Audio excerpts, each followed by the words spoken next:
We're back with activity 11-2. This continues on from where we left off with intermolecular forces. This activity deals with phase diagrams, which if you've been working on the homework, you've probably already run into the phase diagrams and maybe didn't know what they were. So this will cover that. Phase diagram is a convenient way to represent which phase, either solid, liquid, or gas, or combination of phases, is present at different temperatures and pressures. Knowing the relationship of temperature and pressure to a material's phase is necessary in order to determine its suitability for a particular application. For instance, at a certain temperature and pressure, would this material be good for a high temperature engine component, or would it make a good cooking oil, or whatever? Phase diagrams are used, for example, to plan the synthesis or the production of artificial diamonds and new materials, or to deduce the history of geological samples. Additionally, knowledge of a material's capacity to absorb energy in a particular phase or while changing phases is essential to the temperature and stability of systems involving chemical reactions and energy transfer. In other words, knowing the phase, if something's going to be a solid, liquid, or gas, is really important, especially for engineers as they're designing materials, and for chemical engineers as they're designing a chemical process to make stuff. Okay, some vocab. A phase diagram summarizes the relationships between a substance's phase, temperature, and pressure. So it just covers solid, liquid, and gas. Often people ask me, well, what about plasma? Isn't that a phase? And yes, but it's honestly not one that really matters too much in general chemistry. So phase diagram summarizes phase with relation to temperature and pressure. Boundary lines between pure phases represent the temperatures and pressures at which the two phases are in equilibrium. Equilibrium means they're in balance. So once we cross one of those lines, a phase transition occurs, which is like if we cross the line between solid and liquid, the phase transition of melting would occur. Or if we go from liquid to gas, the phase transition of evaporation would occur. Temperature does not change until the phase change is complete.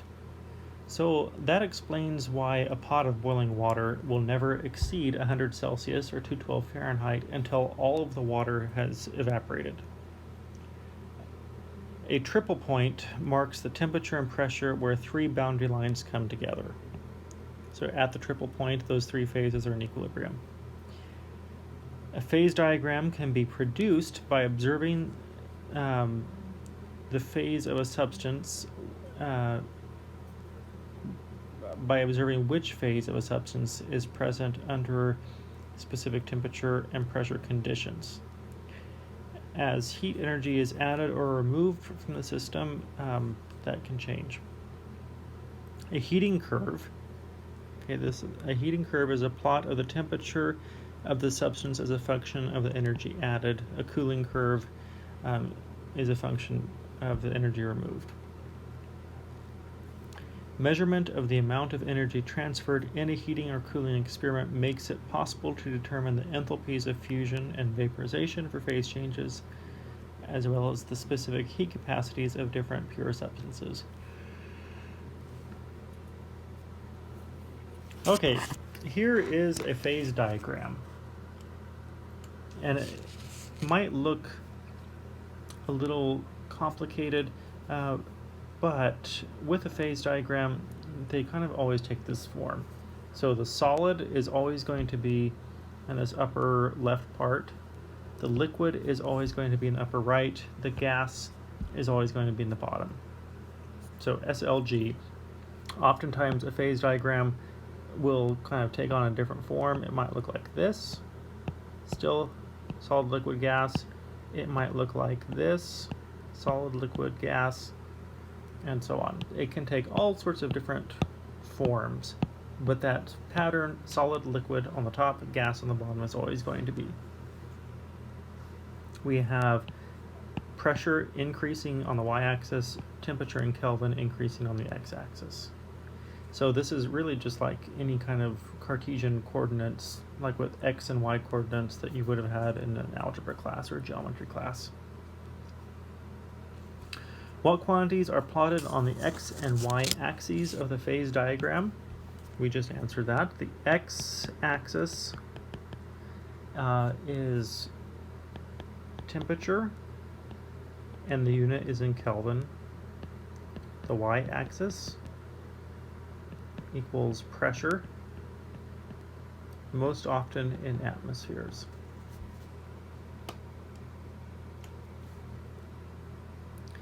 How many phases are shown by the phase diagram in this model? So this model is a little bit different because normally we show 3 phases, but here we see we have another kind of gap right here. So there would technically be a 4th phase right here.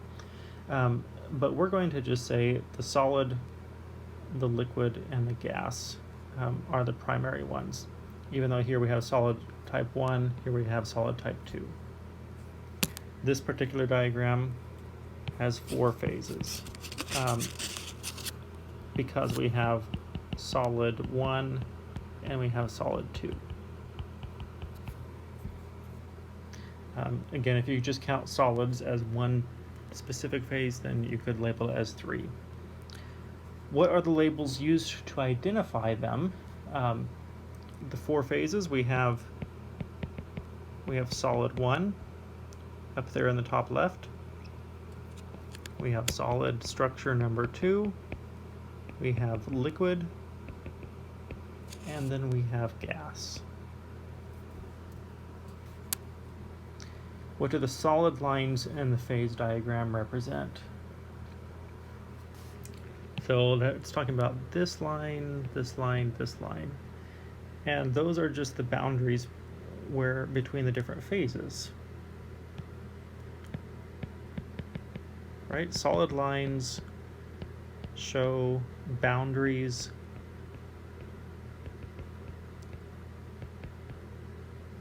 between phases. And then we need to remember different phases are in equilibrium at their boundaries.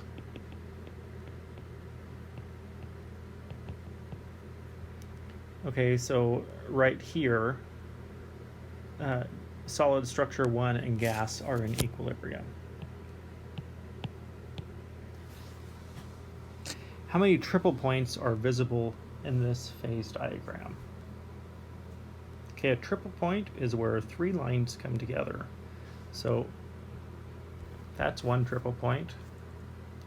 Give you a second to spot the other 2. Okay, there's a triple point there. There's a triple point there.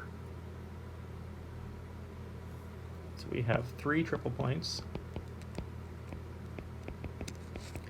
Now, if I have you draw a phase diagram, it's going to be a simpler one. We'll have 1 triple point and only 3 phases. We won't have the solid 1 and solid 2.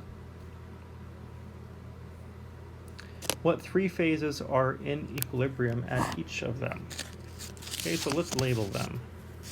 Let's say this one's A, this one's B, and this one is C. Actually, you know what? Maybe since we have letters here, let's give them numbers. We'll call this one 1, this one 2, and this one 3. Okay, so at 1, we're going to have solid 1, liquid, and then whatever is in here, which is solid 2. So at number 1, we're going to have solid 1, solid 2, and liquid at equilibrium.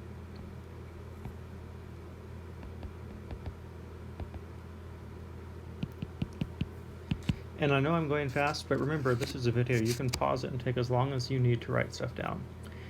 Okay, at triple point 2, which is here, we're going to have solid 1, solid 2, and gas.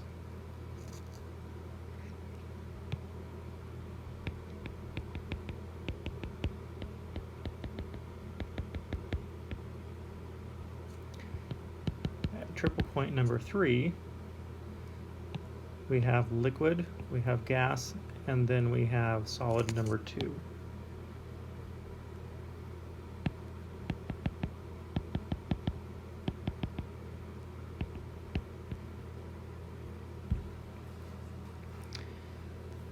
Question number 5. Starting at point A in the model phase diagram, what happens as the pressure increases at constant temperature following the dotted line to point C?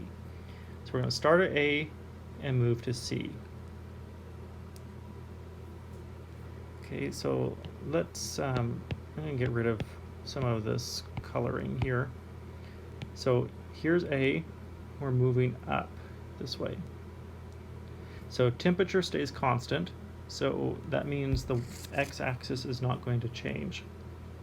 So starting at A, we're at a gas. C is a liquid. So there's a term for that, going from gas to liquid, and that's condensation. It's condensating. Okay, so from A, which is gas, to C, which is liquid, condensation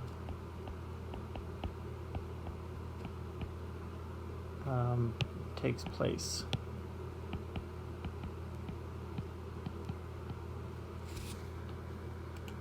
Okay, at the line, we see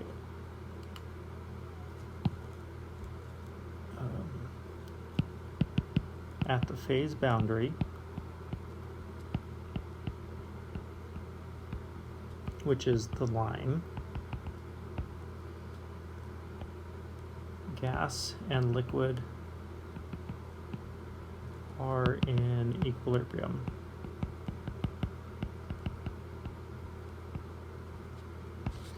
Think of that kind of as fog. Fog is kind of halfway between liquid and gas. Okay, starting at B in the model diagram, what happens as the temperature decreases at constant pressure? Follow the dotted line to D, and then to E, and then finally to F. Okay, so starting at B. Point B is a gas. Temperature is going to decrease. So that means down here, it says temperature is increasing, going to the right. So we're going to move to the left. We go from a gas to a liquid. So at D, we're a liquid. So B to D, we condense, we turn into a liquid. From D to E, what's the term for a liquid becoming a solid? What do we call it when water becomes ice? It's freezing. So liquid in D becomes solid E. As it's cooled further, solid structure 2 becomes solid structure 1. So to put that into words, B is gas. So we'll say as B, the gas cools, it condenses into liquid, what was the letter? D.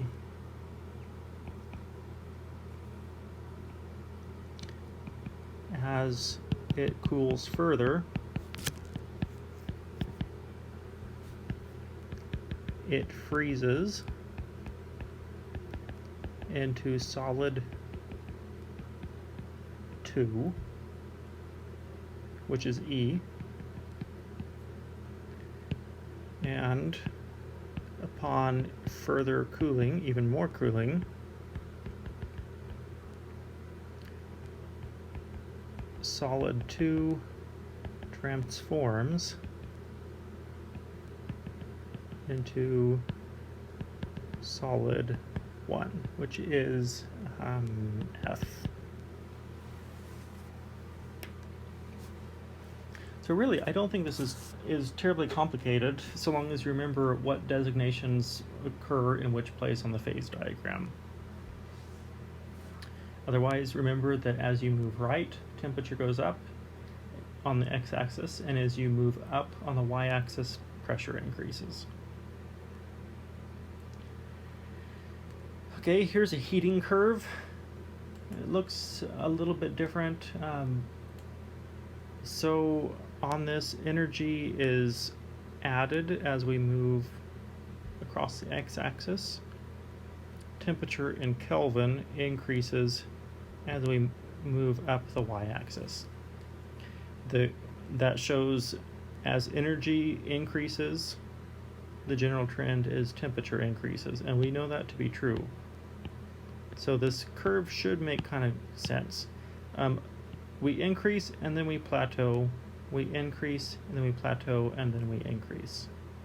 Okay. What quantities are plotted on the x and y axes in a heating curve? So I just said it, but hit pause and make sure you know what is where, and then come back and check your answer. Okay, on the x-axis, we have energy in kilojoules. Sometimes it's in joules, sometimes it's in kilojoules. The y-axis, we have temperature, and it's in Kelvin.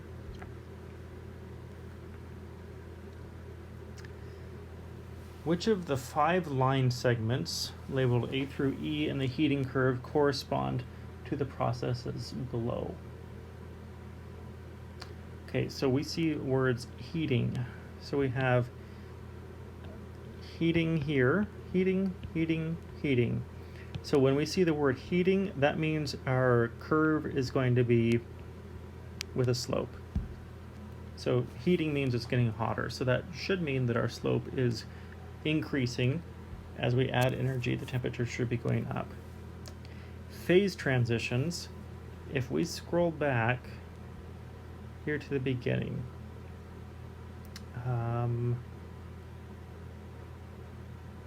somewhere in here, and right here. Okay, the temperature does not change until the phase change is complete.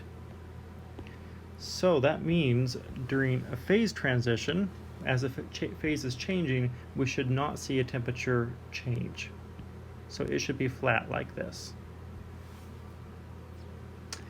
So with that in mind, we have a solid, a liquid, and a gas. So starting at A, right here, the slope is going up, so that means that we must be heating. Now, what makes sense to start with? Should we start with a solid, a liquid, or a gas at a cold temperature? And think, if you're having trouble, think about water. Water is a solid when it's cold, so it's ice. So that means A right here with its slope pointing up must mean that we're heating a solid. Okay, when we're at a plateau, a flat spot, that means we're at a phase transition. So it makes more sense that this phase transition, B, right here, this should be between a solid and a liquid, right? That means it's melting. Okay, I want you to hit pause here, and I want you to label the rest of these, and then come back and check yourself. Okay, C should be heating the liquid. D is the transition between the liquid and the gas, that flat spot, and then E is heating the gas. Note that the slope for E is way steeper. So steam can be superheated. It can get very, very, very hot. The liquid form, for instance, say this is water. Liquid water can only reach 100 degrees Celsius because, sorry, that's right here. Here's the liquid water. At this point, it plateaus only after all the liquid is gone and it's all steam can the temperature start to increase again. So that means the pot of water on your stove, you can cook it as high a temperature as you possibly can. As long as there's still water in the pot, it's still going to be 100 degrees Celsius. Now once you boil the pot dry, then it can get hotter, and then you're probably going to ruin your pot. Okay, the critical point in a phase diagram is the boundary line between the liquid and gas phase, and the gas phase ends. Find and label the critical point in the phase diagram in Model 1. Okay, so Model 1 is back here.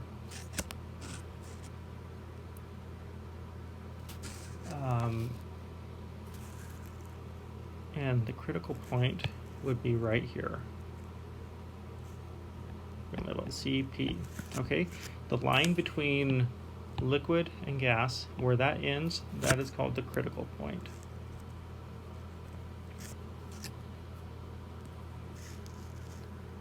Okay, so that's done.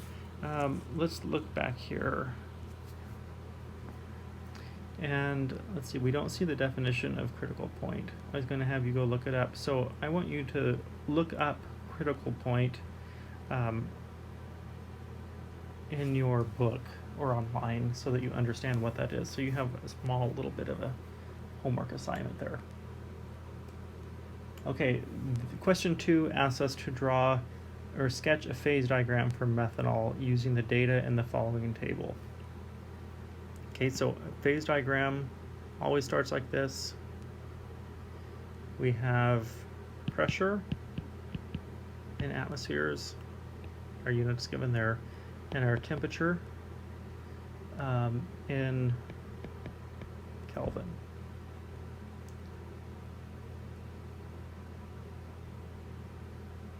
Okay, so as you go forward, you're going to need to convert your Celsius temperatures into Kelvin temperatures by adding 273.15. So this should be 176 0.85. Okay, I want you to hit pause, convert your temperatures, and then come back to check them.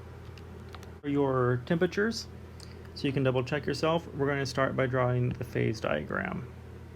Just draw like you're plotting numbers in an XY coordinate. On the x-axis, we're going to have temperature in Kelvin, and we can set that 0 and then maybe 100, 200, and so on. Our highest number is 513, so let's take this out to 600. Our pressures go in quite a range, so let's put 10 to the minus 6, 10 to the minus 4, 10 to the minus 2, 0, and then 10 to. Rather than 0, let's put 1. That's a little easier to imagine. Okay, now we're going to just start plotting things. We'll start with the triple point, and since temperature is in the x-axis, we're going to start with that. It says 176.85. So 176.85, that's probably, I don't know, about right there. And a pressure of about 1 times 10 to the minus 6. So that means clear down here at the bottom. Okay, this is our triple point. Next one, the melting point is 175.55 in 1 atmosphere. So that's pretty much right above the triple point, but at 1 atmosphere. Should label our axes. Okay, so that's melting point. The boiling point, 337.85 in 1 atmosphere. So that's maybe there on the x-axis. And the critical point, clear over the right, 513 and 78.5 atmospheres. So 10 squared, otherwise known as 100, so maybe about there or so. Now we just need to draw in our lines. So the triple point, that's where the three groups meet. So we're going to draw a line, something like that. The line needs to go through the boiling point, end at critical point, and the line through melting point, it could curve, it could go straight up, something like that. Now we have that same pattern. We start on the upper left, we have solid. The next thing is liquid, and then the one that's predominantly on the bottom is the gas. Okay, so along here, melting points are here based on their temperature and their pressure. Boiling points occur all along here as you change the pressure and the temperature. The triple point is down here. There's just a small, you have to be at a very low pressure in order for this to sublime or to go from solid to, or from gas to solid to deposit.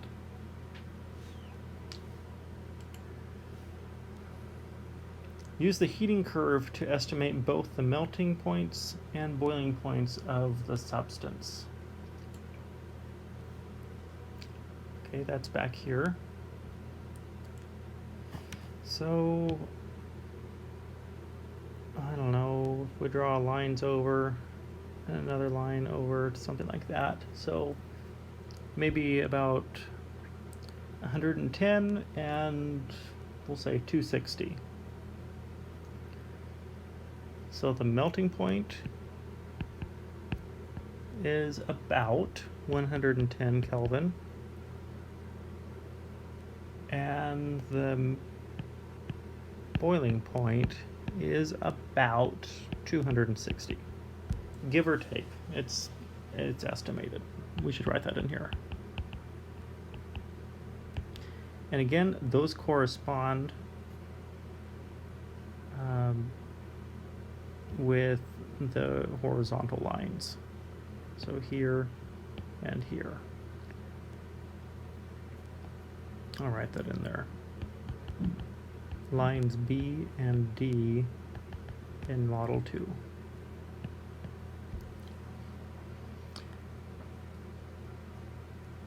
Use the heating curve in Model 2 to estimate values for the following parameters of the substance.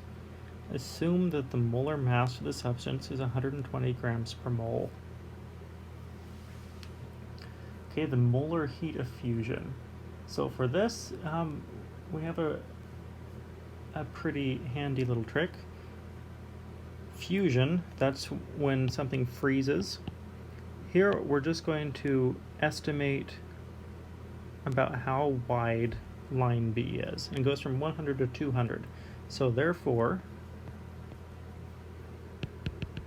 line B is about 100 kilojoules long. So the molar heat of fusion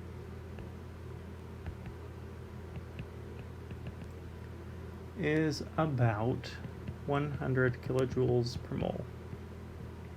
It's pretty handy when you have a graph, because there's a reason scientists like graphs, because it's easy to convey a lot of information pretty quick. The molar heat of vaporization, we're going to do the same way. Vaporization happens at boiling. So I want you to hit pause and figure this one out on your own, and then come back and check yourself and see if you're right. Okay, vaporization happens at boiling, so that would be at D. So, I don't know, that looks like 360 to 450 to me. You might have chosen 350. So that would be line D. And I'm going to say it's about 90 kilojoules long. If you chose 100, that's fine. If you chose 80, that's fine. This is all just kind of a guesstimate with that rough of a graph. So, molar heat of vaporization would be about 90 kilojoules per mole. So what that means, it takes about 90 kilojoules of heat to get 1 mole of this liquid from liquid to gas. Okay, now I'm going to ask you to do the liquid and the gas specific heat capacities on your own. However, to get you started, I'll do the solid with you. So specific heat capacity, we're going to use this equation. Q equals mc delta T. Remember that one? C is the specific heat capacity, so we're going to solve for C. Oops, I already wrote an equal. So Q over m delta T.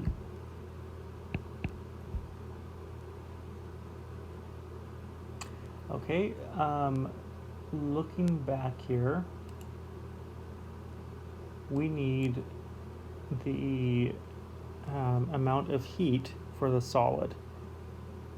So the solid is back before it has melted, and that would be, if I erase some of this stuff here, the solid would be about right here to right here. So we'll call that, I don't know, 110 to 50 or so. So we need the difference there.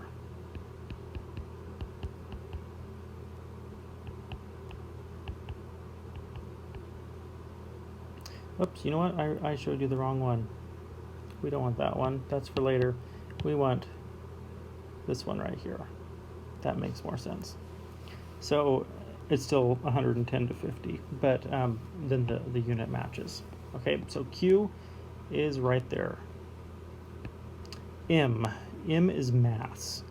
So the problem tells us we have a mole, and the mole, 1 mole weighs 120 grams. So we're going to pop in 120 grams here, because we're talking about molar heat of fusion, molar heat of vaporization, and the molar specific heat capacity.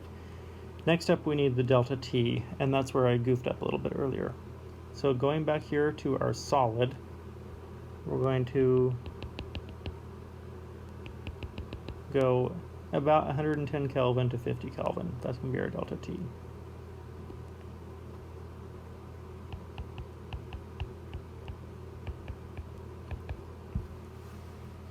Okay, if we throw that all into the calculator,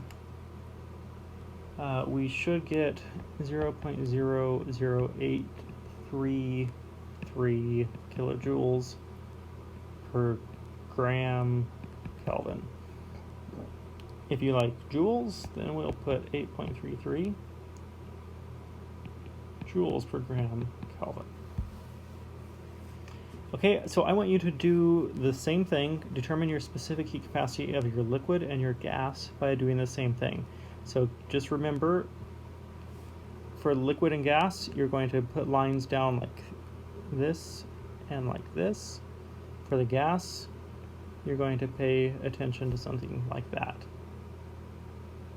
Okay. That wraps us up. So that is the end of that. I would like you to work out your specific heat capacities, take a picture, and upload it to Moodle, just like we did for the last lesson. And that'll be all.